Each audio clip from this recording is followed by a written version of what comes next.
The house that didn't blink. Way up north, in the snowy village of Reine, tucked between icy fjords and towering mountains, there stood an old wooden house. No lights flashing, no humming appliances, no glowing screens. Just a crooked chimney, a squeaky floorboard, and the faint smell of pine. Locals called it the house that didn't blink, because in a world where everything flickered phones, smartwatches, TVs, neon signs, this house didn't.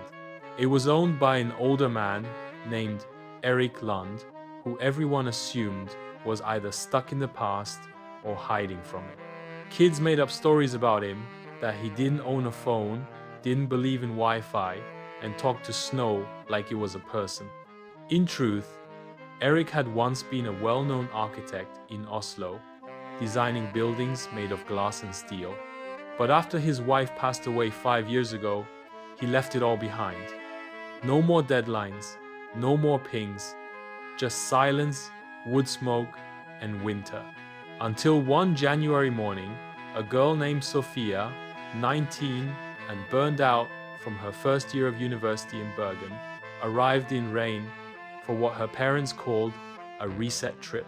She was supposed to stay at a cozy guest house, but a snowstorm rerouted her plans, and she was dropped at Erik's cabin instead.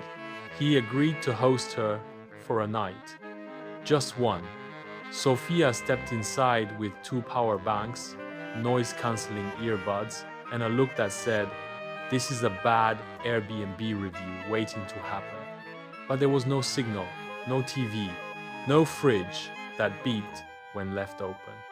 Just a fire, a kettle, and a man who seemed to have all the time in the world. At first, she hated it. The silence made her itchy. The ticking of the clock was too loud.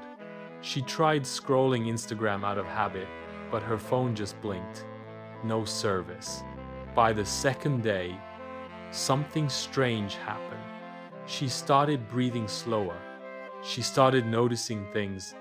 The sound of snowflakes hitting the window, the creak of the floor when Erik walked, the way the sky shifted from blue to pink to velvet gray. Erik didn't speak much, but when he did, it mattered. Over cups of tea, he told her, "The world doesn't need you to respond in 5 seconds. It just needs you to be honest when you do." That night, for the first time in months, Sofia slept without a screen nearby. She ended up staying 5 days.